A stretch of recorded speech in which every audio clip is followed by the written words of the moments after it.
That's why when two people talk at the same time, one person's audio gets ducked. It starts to go down, and it's like they just fade away. Oh, no, my last marriage was the same way. Oh! I went there. Yeah, oh yeah. Yeah, baby. That one rang a little true on my end. No, forget it. When I was young, I would eat twice. So let's do this. This is the Podcast Engineering Show, and this is session number 51. Yes! Uh-huh. Yeah! Oh my God, I almost said episode. It's session 51, kind of like Area 51. This is the Podcast Engineering Show. My name is Chris Curran, and again, I got so carried away with bantering with our awesome guest for today that I forgot to bring up my introduction bullet points and all that. But anyway, this show is all about the audio engineering aspect of podcast production. It's not about the marketing and promotion and listeners and content. It's not about any of that. It's literally about the sound quality, the production, the equipment, the workflow. And we get really deep into this because this is an area of podcast production that's really important. And like I always say, when I entered podcasting about 5 years ago, I realized that pretty much everyone, all podcasters and even some podcast producers, they really don't know much about the fundamentals of audio engineering. And a lot of times it makes their shows sound not really too good. So if you listen to this show every week over and over, like all this knowledge will just kind of seep into your brain and you'll become better at producing podcasts, and you'll also be able to produce them quicker because we get into time-saving techniques as well. Of course, the website is podcastengineeringschool.com. And yes, the school is starting. Actually, well, let's see. No, this one will come out Thursday. So yeah, 2 days ago, the first Podcast Engineering School program started online. So it's too late. You missed it. Have to wait for the next one. It's awesome, though. It's going to be 14 hours of training online. And it's amazing. Everything is covered with regards to podcast production at the highest level.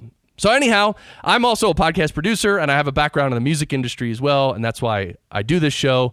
So there you go. There's my herky-jerky introduction to the show. Today is a special session. This is a very special session. Barry, you know who the guest is, right, Barry? Oh, forget it. That's right. You know. His name is Ric Viers. And I met Rick at Podfest, actually, about a month ago. He's a sound designer. He's a sound effects producer. Rick, is it true you have more sound effects produced than anyone else in the world? I have produced more sound effects libraries than anybody else. So I think I've got close to 700 products. I think I'm like 670-ish products that I've created in my career. Oh my God. Yeah, I guess it would be hard to determine the actual number of sound effects because that gets nutty. That gets into there's guys that have been doing this, as long as I've been alive. So those guys are technically probably going to have way more sound effects than I have. But in terms of actual sound effects products, I don't know anybody that's anywhere near the number that I've produced. Nice. So. You're also the author of the Sound Effects Bible and the Location Sound Bible. You're a graduate of Full Sail University. You were inducted into the Full Sail University Hall of Fame. That is tremendous. You also do a web series, or are you still doing it? The Detroit Chop Shop? Yep, the Detroit Chop Shop Video Diaries. We wrapped season 6, in the fall last year, and we're actually getting ready to release season 6 here in the spring. So those are coming up pretty soon. Right, and that's cool. That's where you go into a chop shop and you record sound effects in the shop, right?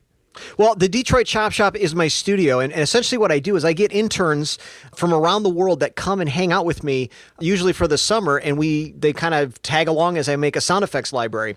And they kind of go out with me. We go to junkyards and we'll drop cars from cranes. We'll work at the police department and work with, shooting guns. Or I got a buddy of mine used to do pyro for KISS, so he'll come in and blow up some explosions and stuff for us.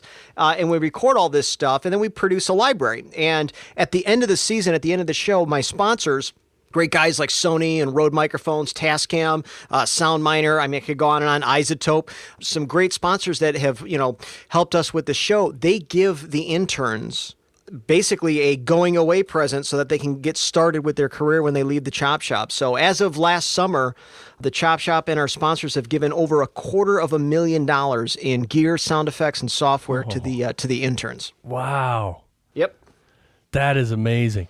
So for me, it's about empowering artists. For me, it's about bringing, because when I got started, like I mentored with nobody. I'm from Detroit. Nobody in Detroit makes sound effects. They make cars. So I had to figure this stuff out, for years by myself. And so my whole thing was I wanted to make it easier for kids that wanted to make sound effects. I wanted to make it easier for those guys. So that's why I wrote the book in the first place. Was here, look, this is what I've learned so far. Here's the techniques, and the book's done pretty well. People seem to like the book. So that's awesome. And the Detroit Chop Shop, all the videos are on your YouTube channel, or at least a bunch of the older seasons are on there. I saw. So check out the YouTube channel. Yeah, there's over 100 videos there. We've got, gee whiz, there's 6 seasons of the Chop Shop, and then we've got some other video series that we've done in there as well. So there's some goodies. There's some goodies on there. All right. So you know what's funny, Rick, is I just casually bring in my guests to the conversation early, but I'm actually not done with your introduction. Uh-oh. Oh, boy. You ready? All right. Oh, and by the way, 2 quick notes. And we are going to get into the technical stuff, everybody, okay? But first of all, today, this oh my God, I called it an episode. This session is the first session I'm recording where I'm recording with my new vintage RE20 microphone, and I'm recording through my Portico 2, but without any EQ. It's kind of like raw. It's the compressor's in. I'm compressing it a little, but there's no EQ. And I spent a lot of time yesterday messing with the sound of this mic, and then I realized that, you know what? It sounds the best without any EQ going to tape. Of course, after tape, I'll probably tweak it as you always do when you mix anything. But anyway, I thought it was an interesting point that sometimes you think, because you have a really awesome, expensive EQ that you have to use it. And it took me a while to figure out, even someone like me with a lot of experience, that, you know what, just record it raw. Like I spent a lot of time figuring that out, by the way. Well, you know what I found to be very interesting about that whole story was the fact that you called it recording to tape. Like, dude, you just dated yourself. You are certainly north of 30, my friend. Yes. Hey, but look, Alex Bloomberg from Gimlet, he also says that too. Well, I guess he's old. He's probably even older than me. I don't know what you call it anymore. Like when you're shooting video, what are you doing? Are you videotaping or are you now videoing? Like when I hit record, I don't know what to call it. When I grab my iPhone and I hit the video button, what am I doing? Right. Well, that's just like, when there's ever an icon for a phone, a lot of times they'll use the old phones, like the rotary phone with the receiver on top. That doesn't exist anymore. That's true. That's an antiquated. That's esoteric information nowadays. That's right. We need change. It's like hieroglyphs that people don't understand anymore. Where is this strange place? Phone booths? There must have been aliens. All right. All right, I got to finish my introduction. It's episode 51. What do you expect? Dude, Area 51. I love that reference. We're going there. We're going there today. Yes, you're also a pretty badass guitar player, I hear. Okay, but I am a very bad guitar player. I agree. Oh, I said bad ass. The word ass makes a difference in this case. Okay. Ready? I'm going to attempt something here that I've never done, all right? Oh, Bear boy. with me. Today, as listeners of the Podcast Engineering Show, you are all equally blessed. For I have the pride, the privilege, nay, the pleasure of introducing to you a knight sired by knights. A knight who can trace his lineage back beyond Charlemagne. I first met him atop a mountain near Jerusalem, praying to God, asking his forgiveness for the Saracen blood spilt by his sword. Next, he amazed me still further in Italy when he saved a fatherless beauty from the would-be ravishing of her dreadful Turkish uncle. In Greece, he spent a year in silence just to better understand the sound of a whisper.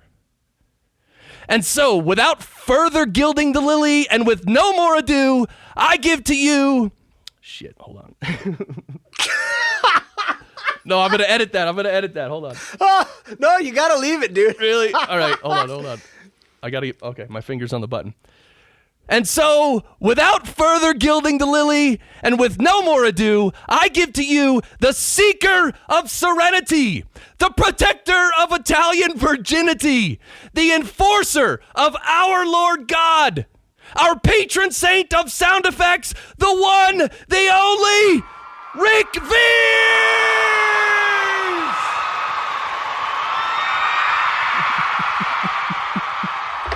I don't know if I can live up to that. But I hope this podcast reaches Italy. Because that would be awesome. Barry, was that too over the top? No way. You crazy? Yeah, he thinks it's fine. Oh, well, there you go. Make some noise. Dude. All right, so listen, we're going to talk a lot about sound effects. That's your specialty, obviously. That's what I'm told. And first, though, we're going to get into the recording and the equipment and the workflow and then the post-production and all that. And no speed round today because this is too deep and too variant to really get into that. Oh, I'm getting denied the speed round challenge. Well, no, the speed round is look in basically in 60 seconds. Give us the quick overview of your whole production equipment and processing. Oh, I can do it. Really? In 3 seconds. 3 seconds or less. Time me. All right, go Tell me ahead. when I can go. Ready? Go. I make noise. Dude. Boom! I dropped the mic, but this is like a new mic. Yeah. And I'm gonna take care of this. I know you're using a Rode Podcaster. I believe it or not, this is a true story. I got this mic in 2009. They gave it to me actually, and this is the absolute first time I have ever used it. I'm embarrassed to say, but it comes with a USB cable, and you just plug it in, and you're ready to rock. And it's got like a little headphone jack, so it's like an interface plus a microphone. And it's the very first time I used it, so I actually had to unwind the USB cable, and it's got like all the kinks because it's still brand new. But it sounds good. It does sound good. Actually, it's very similar to an RE20. In fact, it looks like an RE20, but it's white. And it's got the same, I believe there's like the double pop filter on the inside as well. So right now I don't have a pop filter over in front of like a windscreen. I probably should have, but I was in a hurry. Yeah, and you know what? I haven't heard much distortion from the wind, in quotes.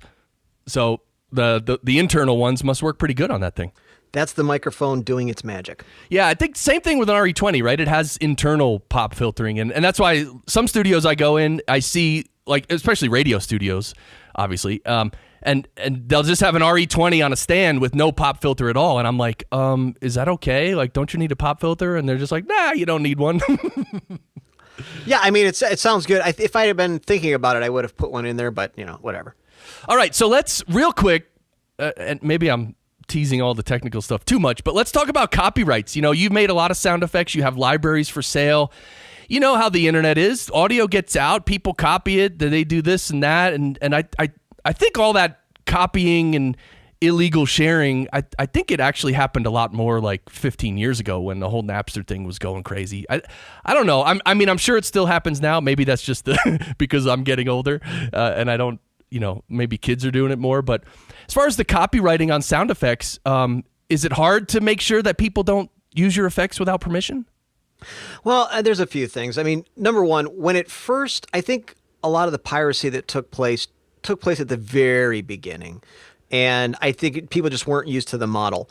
And so everybody just kind of freaked out. The whole concept of, you can just literally copy something and it's now yours and it doesn't seem like you're taking it from anybody because there's no physical transaction or physical thing in your hand that you're taking.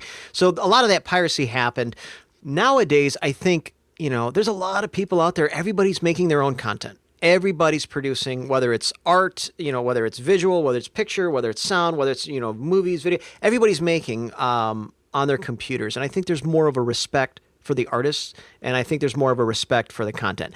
Stuff still gets lifted. People still steal stuff. That's going to happen. I look at it this way. People like Sony and all these guys, they've had these big billion-dollar lawsuits over copyright and this, that, and the other, and they're trying to stop people from stealing stuff and stealing the movies and the record albums, all this kind of stuff. You can't stop them. And if Sony isn't going to stop them, how is some kid from Detroit? You know what I mean? Like, what chance do I really have? So, and I don't know if I should say this out loud, but if you want me being perfectly honest with you, I'm not really in in business to make money off the little guys. You know what I mean? I make my money off the big businesses and the license deals and the, sound effect products and things that we sell. And it's like, if some kid really needs a sound effect that bad for his YouTube video and he's going to steal one of mine, I'm not going to like sue the kid for my $2. You know what I mean? It's like, I don't really care. Like, if you got to take it, I got a good entertainment attorney. Her name is Karma. So I let her handle the back end. You know what I mean? And I just I focus on doing what I can to help people. I give a lot of stuff away and I help people as much as I can, but I'm not going to stop the people that are going to steal from me. You can't, I go after the big guys, and we've had some issues with some companies and things that have done things that they shouldn't have, that we've had to correct them on. But in general, I'm not going to sit there and spend my life worrying if somebody stole a sound effect of me, farting into a microphone. I'm like, I've got more important things to do with my life. How do you know it was your fart when you hear it? Oh, everybody knows their own brand. Everybody knows their own brand. Dude.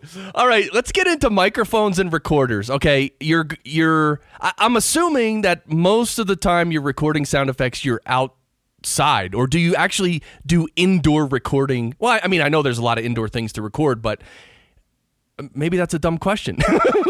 No, there's no dumb questions. It's just a matter of figuring out what you want and the best way to do it. When I can record something indoors, I try to record it indoors, specifically in my studio or in at least a quiet location, because I can have control. That's why they shoot movies on sound stages, because they can control all the lighting and obviously the sound as well. So it's the same concept. I'm recording something, so I'm going to want to have absolute control over what the microphone hears. Your best chance of doing that is recording it indoors or in a nice quiet location. But some things like, I'm not going to be able to record the sound of an F-16 flying overhead in my house. So, you know what I mean? Or in a studio. So I'm going to have to go to where the action is. So when I can, I record indoors. If not, I go where the sound is. And so as far as microphones and recorders, let's say let's talk microphones. What mics do you use? Typically in the field, I use shotgun mics. They're mono mics, so I use that for the majority of what I record. If I'm recording an ambience or something that needs to be recorded in stereo, then obviously I would use a stereo mic. So when I go in the field, those are the two mics I always have on me, is a shotgun mic and a stereo mic. Even if I'm going to just record ambience for the day, I still bring the shotgun mic, because you never know what else you can run across. And, why not have the tools with you in case you need them. Indoors, I tend to go more with larger diaphragms, just because I think they get a bigger, fuller sound, I guess. I'll still sometimes use a shotgun as well, depending on what I'm kind of going after. Actually, the most of the time when I'm, even if I'm recording in mono, I'll use both. I'll use a shotgun mic on one channel and I'll use a large diaphragm on the other, and then I just pick my favorite. And it really helps, especially when when you've got debris or things that are moving around. In case I drop a glass and I hear the sound of the glass spraying all over the place, if one of those pieces of debris hits one of the microphones, it's going to make a thumping noise. Well, rather than editing that out, I can just go to the other mic that didn't get hit and then use the sound effect from that. So it gives me like a backup, or if one clips or, there's any kind of error or problem, I can just switch to the other mic. Right. That's cool. And now what shotgun mics do you use, actually? I like the NTG3, which is Rode. I tend to use Rode microphones, just because I've got a great relationship with those guys. How long have I known? Almost 10 years now, I think. Nice. That I've been doing stuff with them. And the reason I get behind Rode is, actually, I got a story. I don't know how much time we have, but here's why I got in bed with Rode in the very beginning. I had a couple of interns that were working for me, and they were like the Beavis and Butthead of the group. And so without getting into the antics that they were known for, they essentially dropped a stereo microphone, the NT4, dropped it into a creek. Oh. And they thought they were going to get away with it. They thought they wouldn't tell me and just let the mic dry. And then weeks later, we started hearing the recordings and found out there was an issue with the mic, and because they didn't tell us. And long story short, it just got dramatic. So I called up Rode Microphones, and I was like, listen, guys, I need to know if I can fix this microphone. Where do I send this in for repair? And the guy's like, don't worry about it. We'll send you a new one. And I said, no. We dropped it in the water. We need to have it repaired. It's our fault. And they're like, no, it's okay. We'll cover it anyways. Huh. And at the third time, I'm like, no, dude, you're really not hearing me here. I'm like, listen, Beavis and Butthead, creek, water, boom, not good. Mic doesn't work anymore. And they kind of laughed. He said something offhanded joke or something like, don't worry, we'll mark that under water and creek damage or something. Or we've got a waiver for that. He made some kind of joke, and I'm like, you got to be kidding me. So sight unseen, they didn't even have me send the other mic back, if I remember correctly. They just sent me a new mic. Wow. And I was like, wow, I already like their price. Their quality is really, really good. For the price, the quality should be, or excuse me, for the quality, the price should be twice as good, in my opinion. Overall, their mics you could easily charge double the amount, and I think you'd get the same value for it. But that said, so I knew they had good quality, and I knew they had a good price. But once I seen their customer service, I was like, oh my gosh, you guys are like a dream company to deal with. And I think what it was is they're not a corporation per se. There's an owner. There's a guy, there's an individual behind it with a passion. And anytime you got somebody that's connected as an individual, as a human being to the product, that's where the magic comes in. Right. So you got this guy, Peter's this crazy guy, he's really cool from Australia, and he's all about empowering artists and giving them great products at great prices. Like that's his thing. And you can kind of, it's all over his company, And so it's starting to sound like a commercial. Believe it or not, I get no money from Rode. They don't pay me I don't get paid for this stuff. I love it when I find somebody that's got passion and a great product, because that's something I can take to people and say, look, if you're looking for good products, trust these guys. These guys got great stuff at great price. Totally, yeah. So at any rate, that's how I got started with Rode. When I seen, their passion behind having a great product, I just started using their microphones. And so my microphone cabinet, I have other microphones. I have some stuff from Sennheiser and some stuff from Shure and Tram and some Octava and some other microphones. But in general, Audio-Technica as well. But in general, I default to the Rode microphone stuff just because it's reliable and I like the sound. And the shotgun, the one shotgun is NTG3? NTG3. They just came out with the NTG4 Plus. Believe it or not, there are pluses and minuses to either one. The NTG4, if I remember right, is like half the price as the NTG3. And there are a lot of scenarios in which I like the NTG4 over the NTG3. And there's vice versa, but so you can do well with either mic. Yeah. And for the stereo mic that you mainly use for ambience and stuff, what mic is that? I use also, it's a Rode microphone. It's a NT4. Okay. So I'm looking for them to update this mic. It sounds good. They might have. I might be speaking ignorantly because I know they just launched some mics. But the sound of the mic is great. There's always improvements that can be made, but the sound of the mic is great, but it's really big. That's my only complaint about that microphone. It's really heavy and it's really big, and it's really hard to put in the blimps, which are the wind protection. It kind of looks like a Zeppelin. That's why they're called them blimps. But the mounts inside of it doesn't really fit the NT4. Oh, okay. Those are the ones that people hold it on a stick and it's up in the air, right? Correct. Yep. They're usually gray, sometimes black, but they got like a little mesh to them. Kind of looks like a honeycomb or like a grid. And that's basically a big windscreen, right? Correct. Yep. And that's to reduce the air movement that might enter the mic, specifically when you're, not specifically, especially when you're outdoors, sometimes indoors. So if you're moving the mic around a lot indoors, that creates wind movement. You don't need to have airflow to create it. You can just move the mic. So you want to protect it. So sometimes it makes sense to use that indoors. Or if you're in a room where there's air conditioning blowing or something, you can reduce the wind noise that way. I also use the blimps to protect the mic. So if I'm indoors and I'm smashing a bunch of stuff and there's like dust and things in the air, I'll put the blimp on just to protect the mic from all the dust.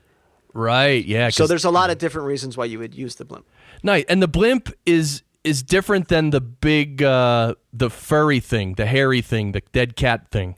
The dead cat thing, sometimes they're called dead cats, believe it or not. Rode makes one they call it the dead wombat. Yeah, I call it the wookie condom. That's yeah. Oh, dude.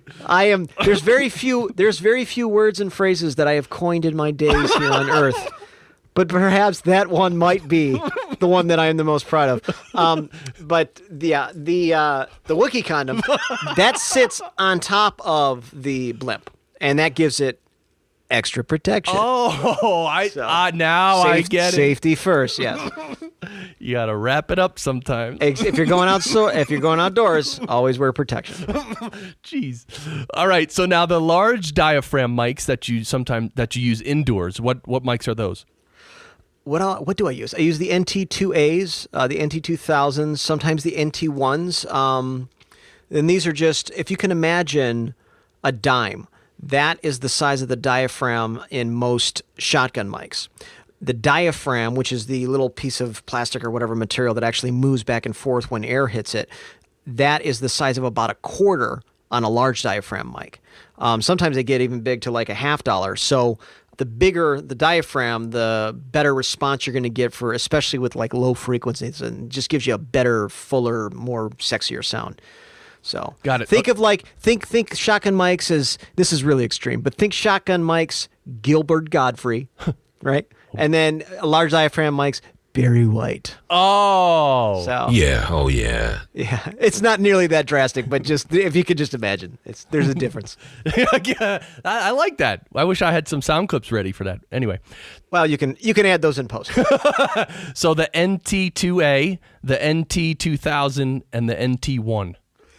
Correct. Those yeah. are some of them. And, Okay. and those are Rode mics. And again, I'm not stomping for Rode. I certainly recommend them. There's tons of other companies out there, and everybody has got their favorites. It's kind of like with guitars. Everybody's got you're a Fender. It's typically like you're like a Fender guy or you're a Gibson guy, right? Right. And then then you got like the one guy, the really, really weird guy who's like the Rickenbacker guy. But in general, like everybody's got like their favorite mics, just like you would have like guitarists argue over which is the best sounding guitar and all that kind of stuff. So the thing is just play what you like, in terms of guitars. Same thing with microphones. Go with what makes sense to you. Just know this. Microphones are just like bottles of wine. The more you pay for it does not improve the taste. So it doesn't get better with price, right? You either like it or you don't like it. It's something Right. you enjoy or not. So taste it first and then look at the price. Same thing with microphones. Listen first, then look at the price. I like that. So in my research for the podcast engineering school course, which I just started, I was looking up, all the different kinds of mics. And so I just want to ask you, do you use any PZM microphones?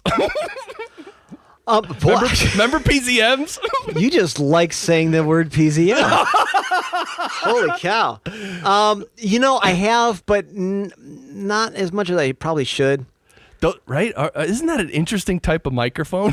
I do. You know what? I hate to say this, man. I've got so many microphones. I got like 100 and I think I lost count. I think it's like 100, maybe 170 microphones that we've got. But I typically default to like the same like dirty dozen, like the same half dozen or same dozen of microphones. I think a lot of it is just I get in a hurry or we're in the middle of a project and you want to go with something is going to work and you just go to like Old Faithful. That's why they call them workhorses or staples. It's like Right. That's the one you're going to go to. So it's so weird. Life is so weird. Because when I was younger and first starting out and I literally had nothing to do, I always dreamed one day that I'd have a bunch of microphones I could sit around and play and test with them and it would be Right. great one day. And it's like then you wake up and you've got all that stuff and you're like, yeah, but I'm too busy. Right. Yeah. Oh, I hate that part. But at any rate, so I've got a ton more mics than I should play with. I've got contact mics, and I really only use them like once or twice, but it's just I get so busy with the stuff that I know how to do really fast when I get into these big projects. It's like when I'm out in the field, and I only got one shot to record something, I'm not going to experiment at that point unless I got a multi-track and I've got the time to play with it. You know what I mean? Exactly. So when I have things that have been scheduled, I got to go with what I know is going to be trustworthy and reliable. Totally. All right, let's get into the recording. So obviously the mic goes into a recorder and you're recording this. So what recorders do you use? We use a bunch of recorders. The ones that I default to, me personally, I have a Fostex FR-2. I've got a couple of them. I've had those. How long have I had those? 2005. So 12 years now. I've been using those for 12 years, and they still sound fantastic. They are cheaply made. They're made of plastic, so if you drop them, they're going to smash. But I take good care of my gear, so 12 years later, they still work. I have no reason to throw them away or to get something else. They are really quiet. And so everybody's like, how come you're using 12-year-old recorders? I'm like, because it sounds good. Like Quiet? What do you mean by quiet? Explain to the listeners. So the microphone preamp itself doesn't have a lot of self-noise. So imagine if I'm recording literally silence with every recorder and every microphone, you're still going to get some level of noise. It's just the way the world works. Right. So how much noise you have is what you're looking for in a good recorder. And by I say how much, I mean you want the least amount. So you want the recorder when nothing is making noise, you want it to be really super quiet, if not dead silent. Right.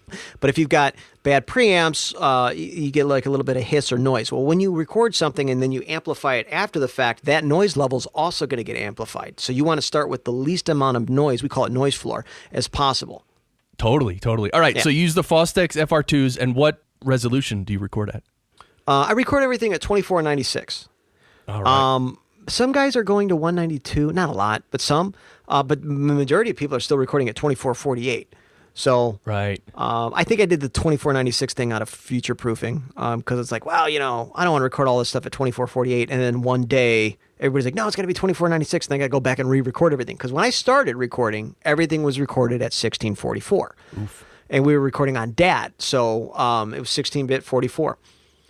And then that happened, how long did that last? That lasted almost 10 years, and then everybody started to switch to, halfway through, everybody went to 1648, which was just a little bit better in the sample rate. Right. And then from there, it bumped up. People started recording at 2448 and then 2496 because they kind of came out, the recorders kind of came out at the same time. Here's the thing. With 2496, the advantage is I can slow the sound down half the speed, and I'm still getting a 48,000, sample rate. So I'm still getting 48K sample rate. So it's, for me, I like 2496 because it allows me to pitch and process stuff and not get as much noise. It helps reduce the noise when I do those sorts of things. At the end of the day, if you put a gun to my head and play me a sound that's 2496 and 2448, and I've been doing this for over 20 years, you put a gun to my head, I'm not going to tell you which one is which. So Right. I'm being honest with you. Anybody that tells you, it's like, okay, you're that guy. I forget the guy. There's a guy, I can't remember. He's like a really famous guitarist. I forget the guy's name, but he swears that in his guitar pedals, he can tell you the brand of battery that's in the guitar pedal. Oh, man. And I'm like, I don't even have the energy or the time in my life to make that argument that tells you that you're crazy, and no, you can't. So I'm just going to walk away from this argument. So there's guys that'll tell you that's got to be this way and it's got to be that way, and they can hear it and all this stuff. I'll be honest with you, I don't think people are going to notice the difference. Right. And that's professionals. Now, you take somebody like your average audience member, they still think MP3 is awesome. Right. You know what I mean? So that's your crowd. That's your audience. They don't care. They don't know. So really, when most people are arguing over specs and which brand you should use and all this kind of garbage, all that really is people going peer-to-peer. The audience doesn't care. So all of that stuff is more for yucking it up with your buddies. But at the end of the day, there's only a handful of people that can tell you what kind of guitar Slash played on Welcome to the Jungle. Right. Everybody else is fans, right? And they just like the fact that the song sounds good. Right. And that's actually why in podcasting, I record at 24-bit 48 kilohertz. I don't go to 96 because it's just podcasting. It's going to be an MP3 in the end anyway. And plus, not even all plugins can handle 96K. Most can these days. But that's actually one of the benefits of recording at a higher resolution is that if you process the audio later, if it's a higher resolution, you're giving the plugins, you're giving the software more information to work with, and they can actually do a better job. Do you agree with that? Yeah, I would say yes. Again, this is getting into the fine-tuning side of it, but for me, the bit depth is more important. I would rather record at 24-bit 44.1 kilohertz versus 16-bit 96 kilohertz. Right. The bit depth, that's where you really get the noise. And so 24-bit is the most important part of that equation, in my opinion. I'm sure there's guys that argue, Rick doesn't know what he's talking about. But in my opinion, it's the bit depth is more important to me. No, I think that's correct, actually. In fact, for the preparation for the course, the Podcast Engineering School course, I just figured out the resolution difference between 16-bit and 24-bit. It's astounding because with every extra bit, it doubles. I mean, really, it's like... It's compounding interest. That's how the Illuminati stay in power. Episode 51. I told you I was going to bring it back. Dude, I love it. Oh, I should pull up those numbers. You know what? Let me do that. Oh, I want to guess. Oh, I hate this because I'm supposed to know this. I want to say that 16-bit is like 256,000, and I want to say 24-bit is like 16 million. Tell me if I'm right. I think. All right, hold on. Where is it?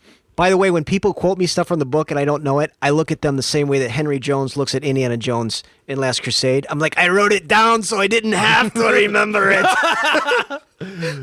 That's true. I mean, everybody knows that.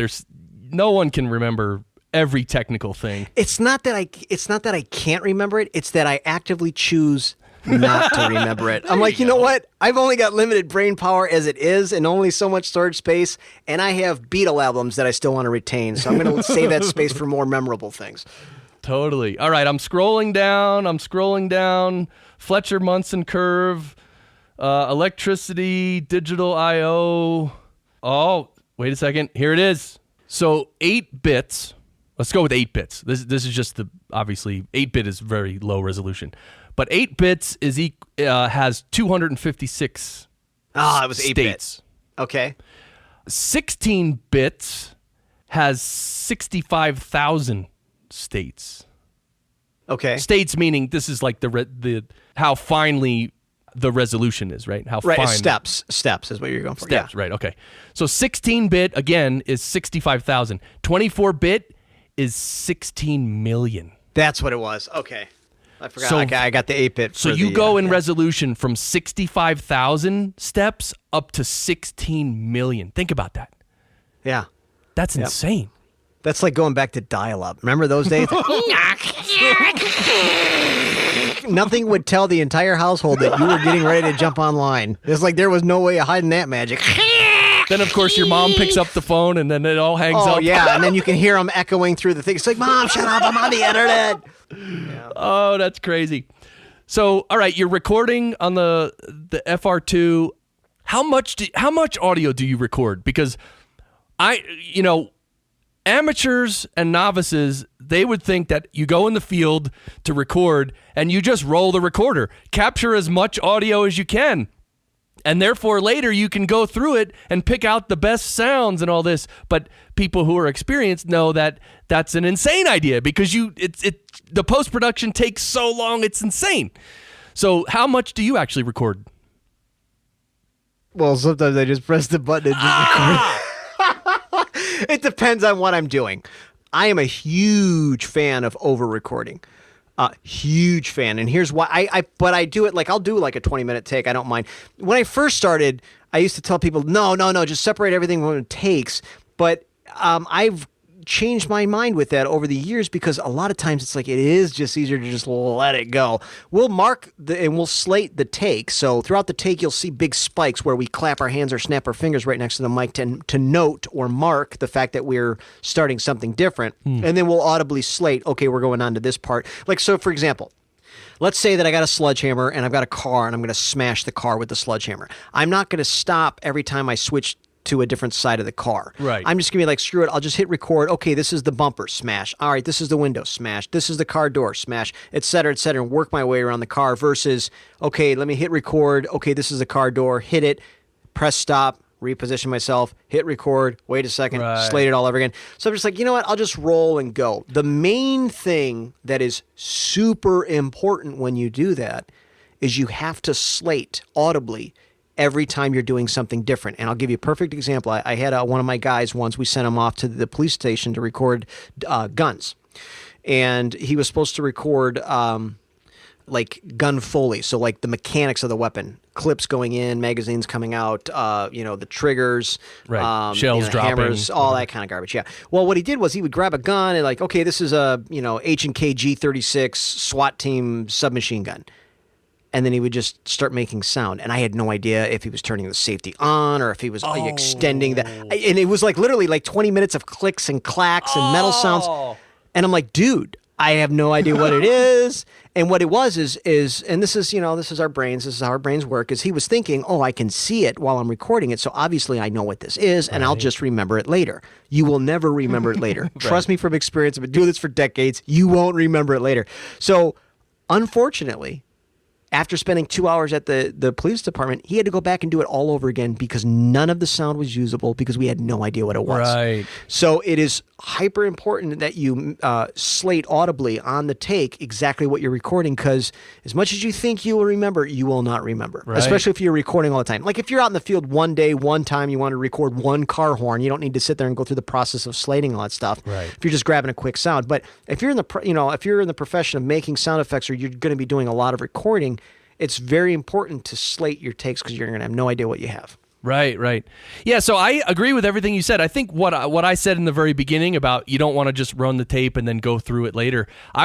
What I was thinking in my head, which I didn't articulate, was if you record the same sound 150 times. So if it was the sledgehammer on the bumper of a car and you think, ooh, let me run the tape for 10 minutes and I'll just every 20 seconds I'll hit it again.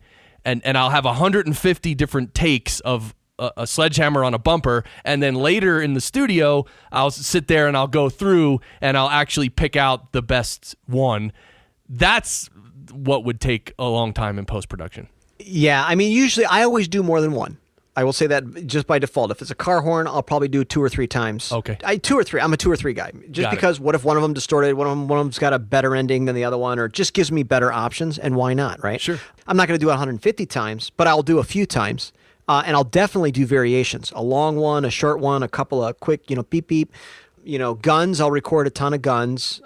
Usually I'll do a full clip. So like we just recorded the AR-15 in the summer, and we had high capacity magazines, so it held like 30 rounds, I think. So we shot all 30 rounds. Really, I probably only needed like 10, but I did 30 because we used them for like machine guns, and they got rapid fire, and I didn't want to keep using the same sound over and over and over again. So if it's something I know I'm going to need a ton of, like water drips. So let's say I want to make the sound of a cave. So I can go in my bathtub, fill it with water, and then start dropping little single drops of water. The best way to do that is you take a washcloth, and you get enough water to where it's not pouring off of it, it's just slowly dripping. And you just hold it above the bathtub. The higher up you hold it, the deeper the sound is going to be, because it's going to hit the water a little harder, right? And the closer it is, the shallower the drip, the more shallow. And so I'll record like 100 of them. And then, yes, I will go through and I'll gate it, and there's quicker ways of cutting them all out, but I'll get it to where it's, all of those 100, water drips, and then I'll layer them and loop them and put them over top of each other. And before you know it, it sounds like you're in an underground cave somewhere. Wow. So how do you actually do that layering and looping? Think of it this way. Let's think of the take on your timeline as a ruler, a 12-inch ruler, right? And let's say that each one of the indicators on the ruler, like the inch mark and the centimeters and all that stuff, each one of those represents a little spike in the waveform, and those are water drips. And those are each all unique, 1 through 12, right? Got it. So I'm going to take another one of those rulers and copy it right below that ruler, except instead of having the 1 start at the 1 position, I'll have the 1 start at the 3 position, so it's not exactly timed. So now when the 3 is playing on the top one, it's actually only playing the 1 on the bottom, so it's unique and different enough. I'll do that like 50 times. Oh. And maybe not 50, but actually, to be honest with you, sometimes I've done it hundreds of times, no joke. But in general, you do that 5 or 6 times, and then you add some reverb over top of it, and now you're off to the races. Now, what if I copied the 1 to the second track, and I pitched it down just a few semitones? Oh. So now it's a different and unique sound. So if you can imagine that one concept, and just go, you're off to the races. You can do that with any type of sound you can think of, and you can make really crazy, insane stuff. I call it pitch layering. Oh, that's cool. Because I'm layering it, and I'm also pitching the layers as I go. So you've done that with water drops. What other kinds of things? I've done that with everything, man. Explosions, gunshots, spaceships, drones. I literally just about anything you could imagine. It even works on a subtle level, like door closings. Let's say you got a couple of door closes. Well, you can. Let's say you only got one door close, right? But the scene that you're working on's got like the door closes 2 or 3 times. Well, if you use the same door close 2 or 3 times, it starts to sound like a cartoon. It's like we're watching The Simpsons or something, right? So there's tricks you can do. You can take the same sound, and maybe the door goes ka-clunk, and that's the timing. Well, maybe you can make it a little longer. Instead of going ka-clunk, it goes ka-clunk. Just a little tiny variation. Or you make it go faster, ka-clunk.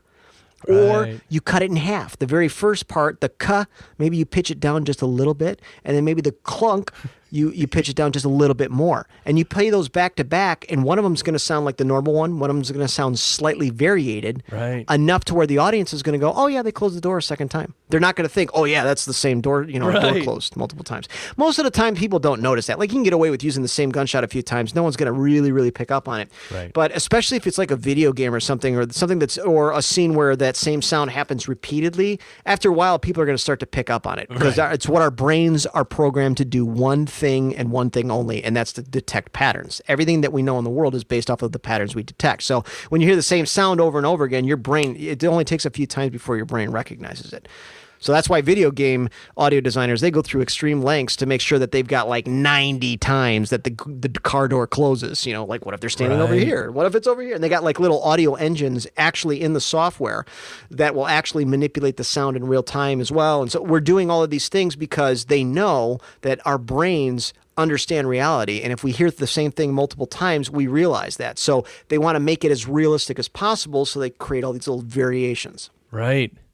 That reminds me of I bought a catalog of drum samples about 5 years ago, and literally for every drum, there's, I think, 32 different samples at 32 different like volume. So like if snare drum hit, they'll just hit it ever so slightly, and then they'll hit it a little harder, and then the next sample a little harder, and then obviously the 30-second sample is they're just whacking this snare drum really hard, and each of those snare hits has a completely different sound, or you know, it changes in sound as you go from one to the other, and then so therefore later on when you trigger the sample, however hard you hit the key or whatever the controller is, it'll choose which one of those samples in there and it'll play one. So if you hit it harder, it'll actually sound like you're hitting it harder. Yep. That's pretty cool.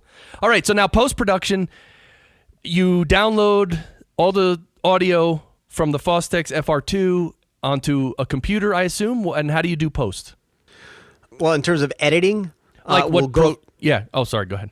Oh, no. I want to answer the question that you have. So you're talking about what software do I use, or what is my process for cutting up the sound? Yeah, just start with what software and then keep going. I use Soundforge for everything in terms of editing and mastering. Now, here's the thing. About a year ago, in fact, this time last year, they sold their software division to Magix. So Magix now owns it. So I'm trying to get in touch with those guys to see if we can still play together, because I'm a huge fan of Soundforge. But me too. I love it. And I've literally cut and I've edited millions of sounds, without exaggeration, millions of sound effects in that program. So it's really super easy to use as well. But wait, at any rate, for layering and the multi-track stuff. For the multi-track stuff, I go into Vegas or Acid. Now, Acid is an old program. I think they're at version 6. They haven't updated that thing, I think, in 7 or 8 years. Wow. It might even be longer than that. But it does exactly what I want it to do, and I love it to death. So it's like in a synclavier to me. It's like the thing I used to always use, and it works. Why fix it, kind of thing.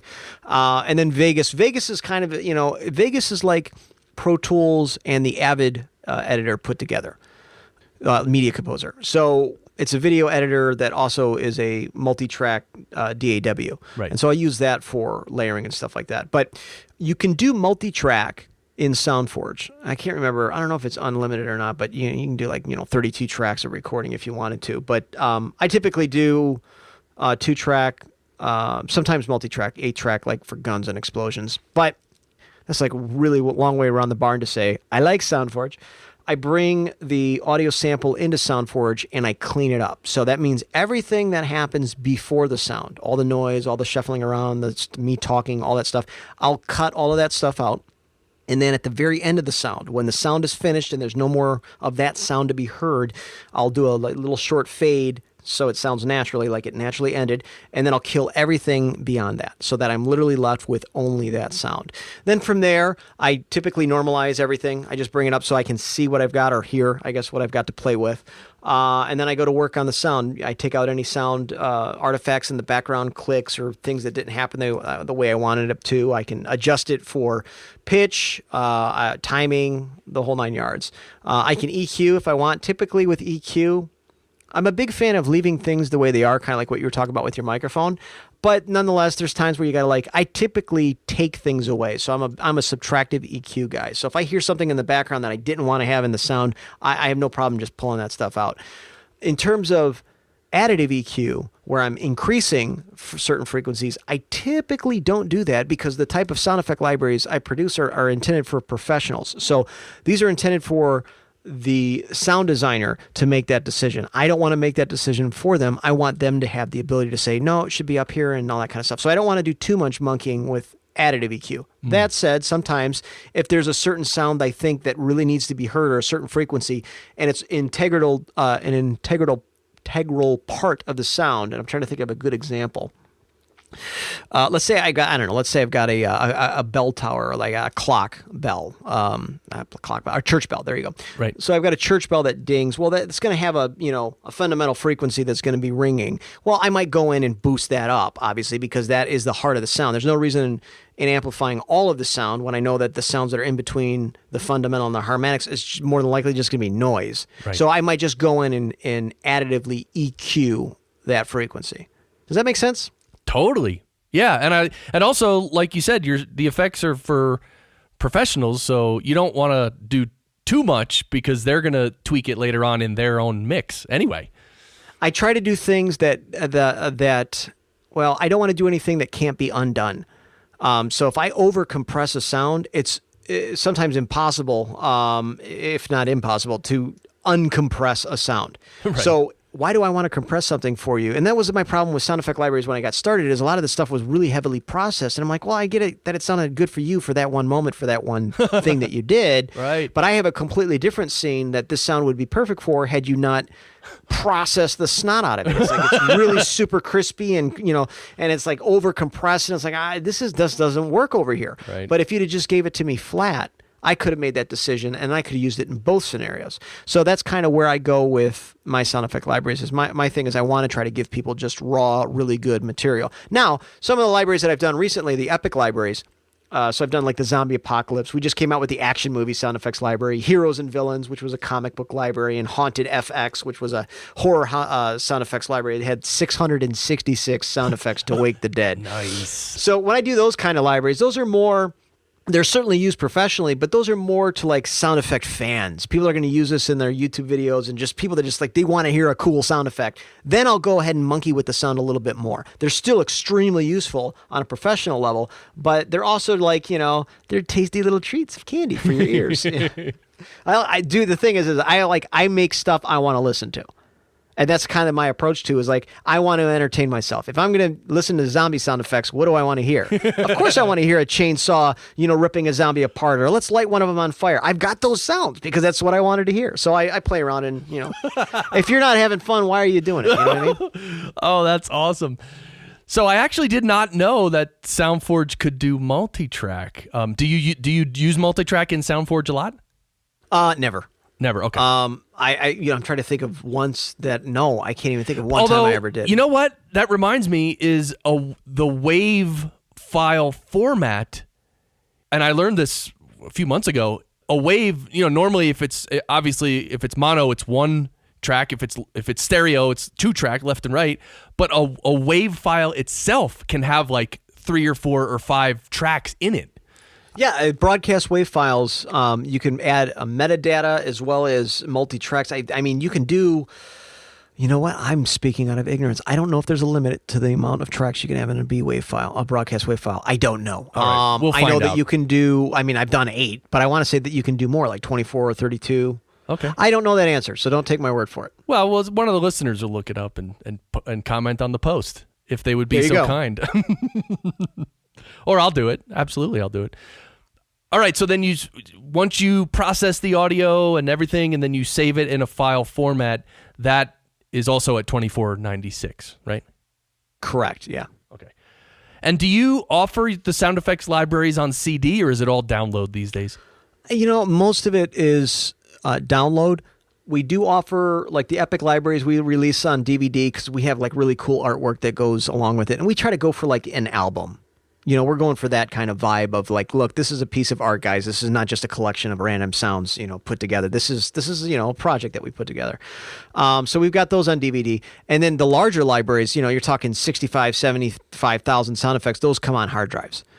And we've also got products that are 10,000 sound effects, 40,000 sound effects, but those are, so massive that you got to get them on hard drive. Oh, man. So what are some of the longer sound effects? I mean, obviously, like a car driving by, it has to be at least maybe 10 seconds or maybe more. What are some long sound effects you've recorded? Well, ambiences will usually have anywhere between usually 2 to 5 minutes. I don't know that I have many ambiences that are longer than 5 minutes. There'd have to be a really good reason for to go past the 5-minute mark. Some thunderstorms or something like a windstorm or something that had like really cool things that happened throughout. But typically, I limit things to 2 to 5 minutes. Drones are usually 1 minute to 2 minutes.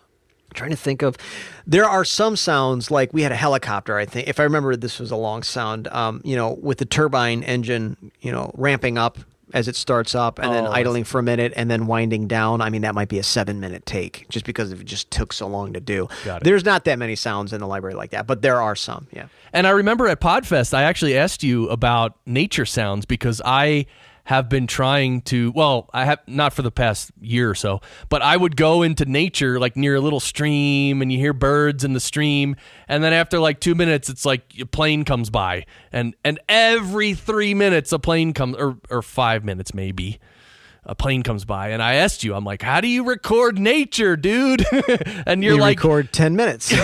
no, you said just let it roll for like an hour or an hour and a half. I was gonna say you record way longer than you need. I tell people if you want a good 2-minute ambience track, record at least 5 minutes, because when you have a random car, drive by, or a random bird or something that gets in the sound that you don't want to have.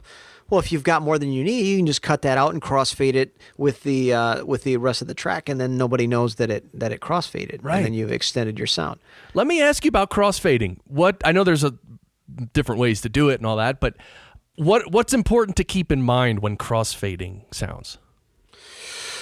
Timing and perceivability. And I'm making these terms up because nobody's ever asked me that question before. But so I'm not reaching deep here. This is as shallow as I can get in my thinking. Wait, hold on. Let me ask Barry real quick before you actually answer.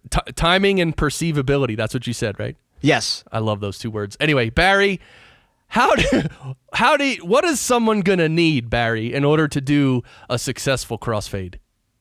You're gonna need a couple of horses or a couple of mules. Wow. All right, sorry, I had to say I want to hear the rest of that story. What else do I need there, Barry? Talk to me, baby. By the way, is this podcast costing me? This podcast is now $19.95 a minute. What was the question? I got all hot and bothered by Mr. Barry. Crossfading, timing and perceivability. So timing and perceivability. Now I got to remember why I said those two things. Well, timing, I think, if you're crossfading something, let's say you're crossfading because you want to go from one song to the next or one sound to the next in a scene or in a whatever your video is or podcast or whatever. You don't want people to go, like, oh, I was listening to that. Why did it go away? Or, whoa, what is this new thing? It needs to be smooth, right? You ever drive with someone in the car and you're like really jamming to a song and you get to like the parking lot and you're like cranking, you're like banging your head and you're like, yeah, and then just turn the car off. Oh, terrible. And you're like, are you kidding? You just literally killed a piece of my soul, dude. Like I was into this. Hello? It's like, so at any rate, it's kind of like that sense where it's like you feel like you lost something. You're like, where did it go?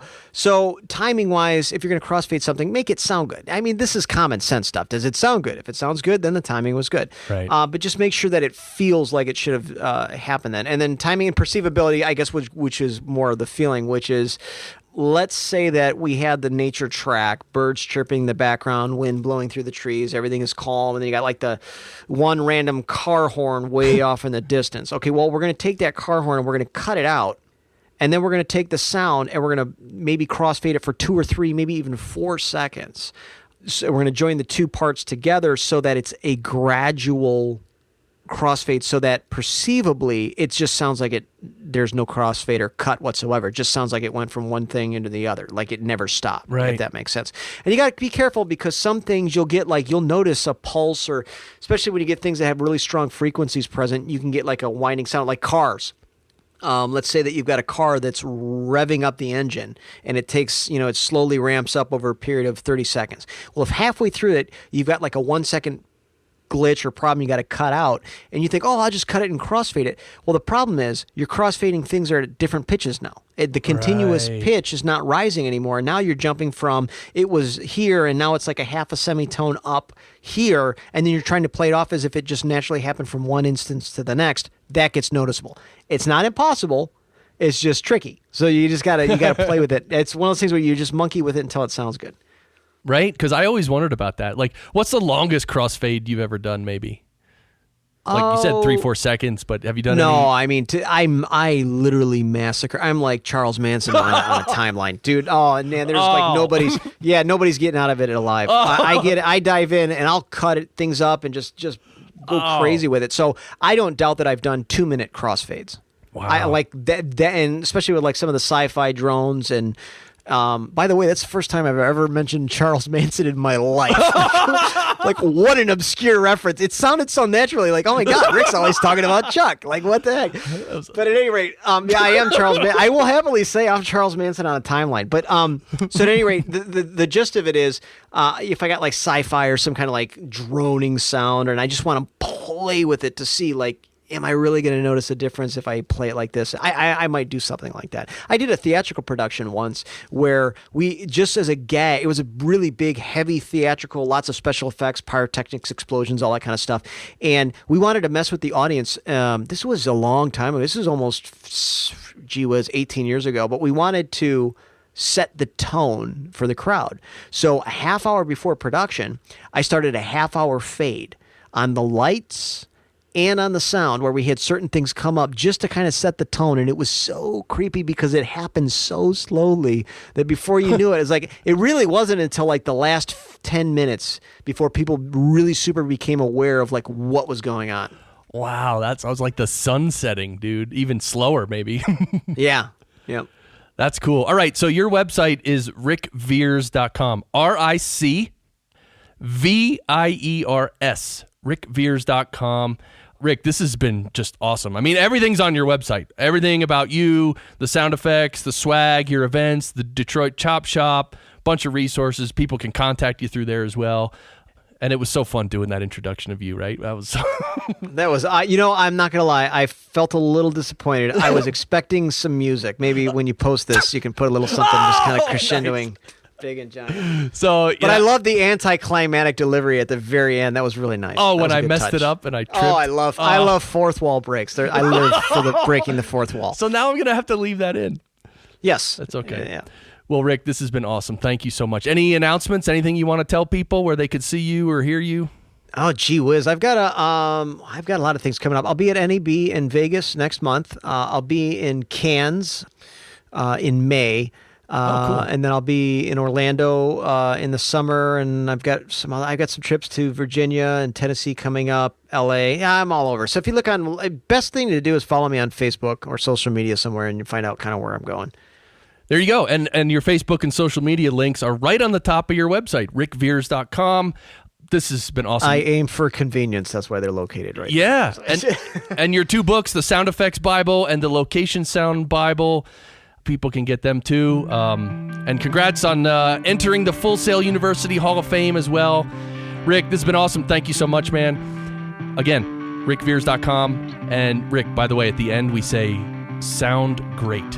You have to yell it at the end. Make some noise. It's coming soon. All right, well, thanks for listening. We'll see y'all next week. This is the Podcast Engineering Show. Website is podcastengineeringschool.com. And until next week, you know what to do. Sound great! Great!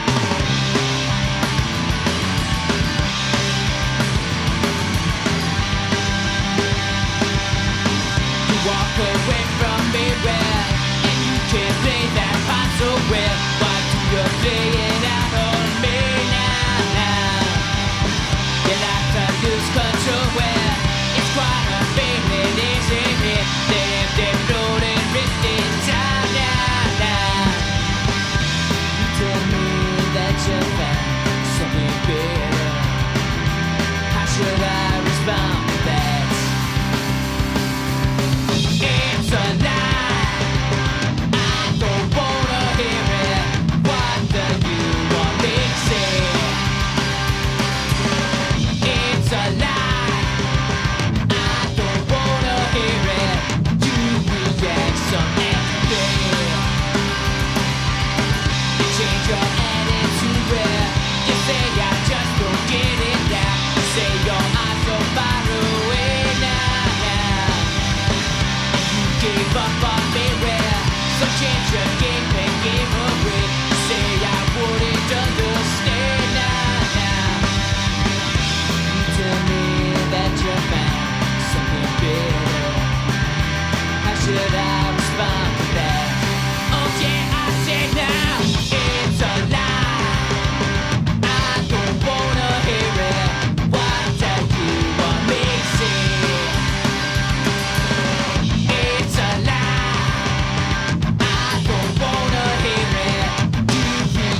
hold that meaning?